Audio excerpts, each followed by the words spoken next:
Go through the real basic essential equipment you should have on a little trailer boat like this. Now, what I'm about to tell you, please bear in mind that your local area might have slightly different rules and regulations about the types of equipment you need to carry. But generally speaking, if you carry what I'm about to tell you, you're going to be pretty safe on the boat and you'll have a good chance of resolving a situation if some emergency should arise. Let's start right at the front. Now, I'm talking about removable equipment, not boat equipment. So I guess we do class an anchor as removable equipment. So in here, I've got my little emergency anchor. It's only a small one. I tend not to anchor too much. Make sure that the end of the anchor is tied to the boat for obvious reasons. Why do we need an anchor so much? Well, actually, if your engine fails, you drifted towards some rocks, you better hope that you got an anchor. And some people have thrown it out of the front and realized it wasn't actually tied to the boat. Not ideal, that one. So just make sure that it is secure to the boat itself. Now, just coming back here, we've got a throw rope. And in another video, I'll show you how to do a man overboard. But the throw rope is quite an important and useful piece of equipment to have. A boat hook is essential. You don't go out without a boat hook. Great for grabbing ropes and lines and things on the dock. And it's also very good for grabbing people and hats and stuff you find in the water when you lose a fender off the side of the boat. So that's a boat hook. Coming back further, what we have here, kill cord. You must wear the kill cord. Now, the best place for kill cord, don't put it around your wrist, so it'll tangle the controls. Put it around your leg, above the knee, clip it back. And the purpose of this is, if I'm acting the monkey out there and I do something stupid and I get thrown out of the boat, or even get thrown on the deck, it's going to shut that engine off so the boat won't run me over, and the food processor isn't going to dice me up into little OXO cubes. So if you know what OXO cubes are, where you are. All right, so just flick that back on. Now, that's why I don't like those wireless kill cords per se, because if I get thrown onto the back deck, the boat with a wireless kill cord will still start doing some jazz donuts. But at least on this boat, I've got this, so the engine will definitely shut off. Now, what other equipment do we have? Well, we've got a couple of little bits in here. Fire extinguisher is a good addition. And the fire extinguisher should be dry powder. It's the best general all-rounder for boats. You can use CO2, but remember, a lot of people say CO2, but that's for confined spaces. So usually for internal engines, we would use CO2, but for an outboard engine, dry powder is probably what we want. Now, a little bucket. I like this collapsible canvas bucket. They're great for bailing water out of a boat, but they're great space savers, that we can collapse this bucket up and just stow it away on a small boat like this, where space is in fact a premium. Now, I've got a radio. I've got a VHF radio internationally. Channel 16 is the emergency distress and safety and calling channel. So make sure you know how to use your VHF. Most countries, it's a legal requirement that if you want to use a VHF radio, you must have the certificate, you must have the education to use it. But in an emergency, anyone can use a VHF radio. You should show your crew how to use that. In fact, I think a good video might be a crew briefing and what it should look like. A good crew briefing. It's quite important. I will save that for another day. Now, in my little bag here, I've got a little first aid kit. That's quite useful and functional. I've got a bag of tools. I'm not going to bother showing you in there. I've just got some cable ties, I've got some duct tape, long nose pliers, some various screwdrivers. Make sure, look around your boat, anything you think like fuel lines I might need tightening up, any hoses. Make sure you got the appropriate screwdriver for the fastener that you're dealing with. So if you got square heads, have a few square head screwdrivers, obviously. And basically, as I say, spare parts on boats like this. If you can't fix it with some duct tape and cable ties, you're probably not going to be fixing it unless you're a mechanic yourself. Okay, what do we got in this bag? Now, this is our oh crap bag. So when things are going to crap, we dive in here. Now, unusually in New Zealand, let me know down in the comments if you guys have something similar to this, but we got a V sheet. And the intention of this is, now I need this for my coding because I'm a recognized teaching school, so we must have certain equipment. But this is just a big sheet that you lay over the foredeck of a boat, and it's supposed to be for the helicopters to spot and realize if you're in difficulty. That will just obviously make it obvious which boat is the one that's in trouble. But generally speaking, we've got some flares. Now, these are orange smoke flares. We just pull that string and we get the orange smoke billowing out. I call them datum flares, because you can see exactly where the problem is. The smoke over there, that's where the problem is, which is different to the rocket flares. I don't carry rocket flares on this boat because we don't go more than 3 miles from shore generally when we're teaching, so I don't carry rocket flares. Because a rocket flare, now again, it could be different in your area, but generally when you're miles offshore and there's a little tanker on the horizon and you're in trouble, you'll fire one of those rocket flares. But when you fire a rocket flare inshore, the difficulty is knowing who actually fired that flare. Because if you see a rocket flare up there, any of the 2,800 boats in this marina could have fired that flare. So that's an area flare versus a datum flare. And obviously that's orange smoke, which can only be seen during the day. Now I carry 2 of those orange smokes. Now these ones are my nighttime. Again, they're datum flares. There's no projectile from these. And this particular brand, we need to pull that down because that metal there actually glows white hot.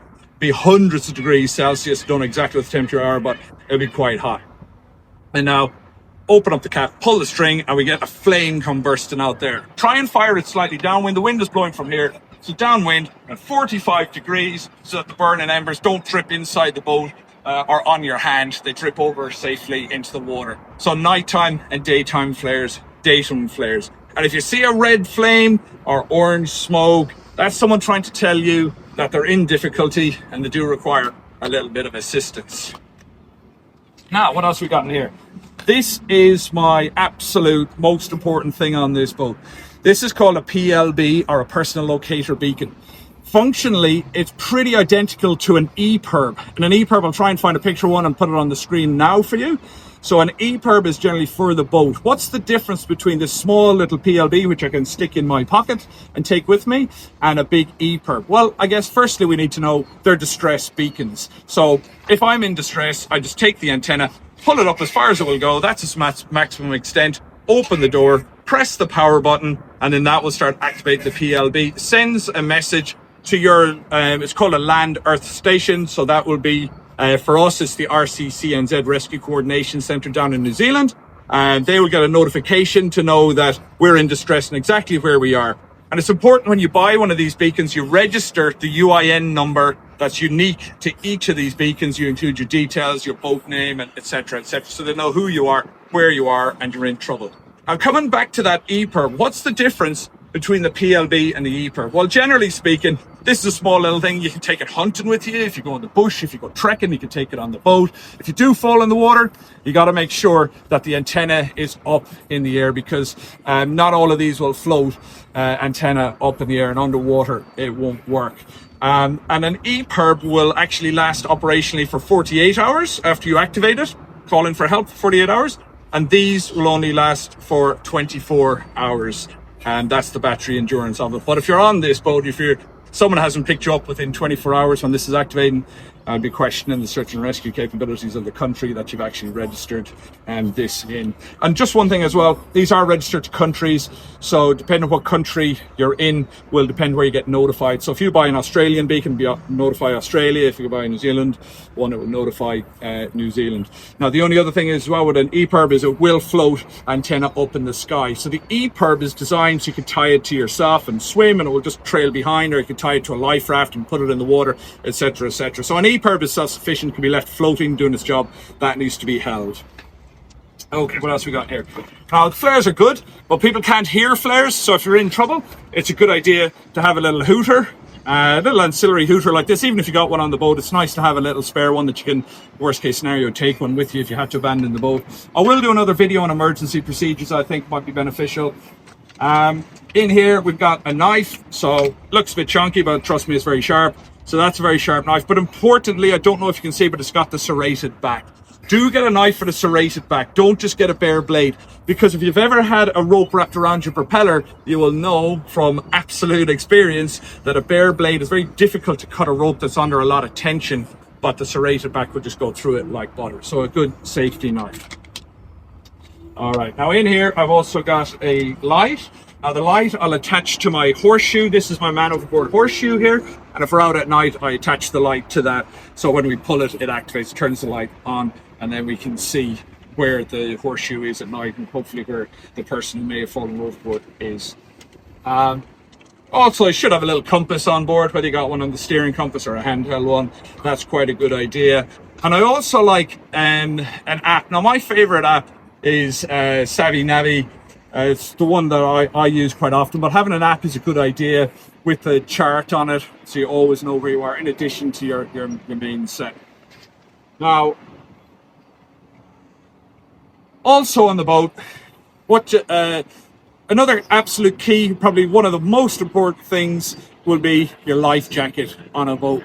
Make sure that everyone has got suitable life jackets for themselves. Make sure everybody knows how to activate the life jacket, because they're all activated differently. This one, I've got a manual pull string. Some of them are automatic, but you need to make sure that whoever's using those life jackets knows how to operate them, because I have experienced people falling in the water and having tucked this in. That's a classic. Don't ever do that. We see people tucking those inks. They don't want them tangling on the fishing rod, and they don't want them accidentally inflating.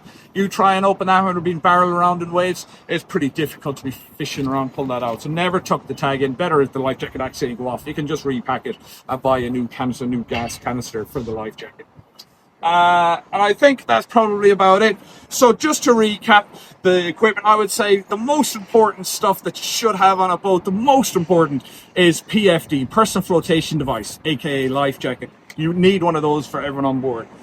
You need an anchor.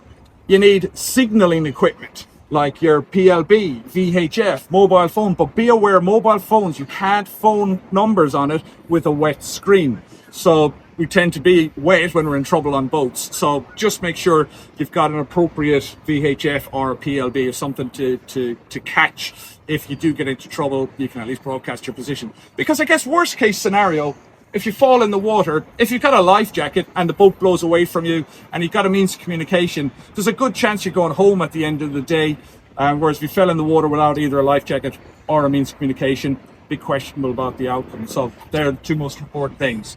So we've spoken about the anchor. And one thing I didn't mention, a lot of people suggest you should have a secondary means of propulsion, whether that be a trolling motor or some paddles. Well, the reality is, good luck with these paddles paddling this boat. I've tried. It's very difficult to paddle this boat. You might be able to paddle it a few meters, maybe paddle it away from a rock you're drifting towards, or maybe paddle it over to the dock from here if you broke down the marina. Very limited use, but better having them than nothing at all. And bailer is important. As I mentioned, I have my bucket in there to scoop water out. I've also got my bilge pump here, electric bilge pump, so I can pump the water out if we do start taking water on board.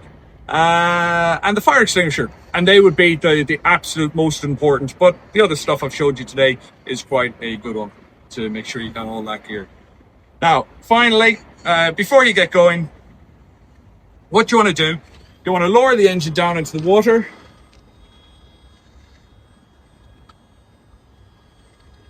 There we go. How far down do you lower the engine? Well, that actually depends on the depth of water you're in. If you're in shallow water, you don't have to go all the way down. You can bring it down. You just need to make sure the propeller is fully underwater. Turn the key to the on position and wait. Most modern engines, they need to boot up. They need to cycle through some checks. So just looking at the gauge, it's running through some checks here. And then once it just stabilizes and stops flashing through some screens, we know she's good to start. And as soon as you start this engine, have a look back. We should shortly see the telltale. Get to know your telltale. You can see it there. Get to learn how firm, how much pressure is normal for your telltale, because if that starts getting weak, and you know your water pump is actually starting to wear out. So get to know that, and that tells you've got cooling water on the engine. Now, another good thing that no one ever does is just to check your propulsion system. So just pop it into idle forward. Yeah, we got forwards, neutral, pop it into reverse, check we got reverse. Don't need to rev it, you just want to make sure that does go in and out of gear before you release the lines. It can happen, you release the lines and realize that after a service, I've heard of someone that they'd forgotten whatever happened with the nut wasn't on properly, so it went into reverse, the propeller actually jumped off the shaft and disappeared. So just do a quick check. I know it's a bit of an extreme occurrence, but it does happen. Nothing, no harm in just doing those basic checks before you go. And now we're ready to go, kill port on, release my lines. We can get out of here for a nice enjoyable day. Look, hopefully you're enjoying these clips. Make sure you turn the notifications on, because if you don't, you may not see us again. We've got a whole heap more tricks and tips. It's all about just trying to make your boating experience a little bit safer and a little bit more enjoyable, a bit more relaxed for your family.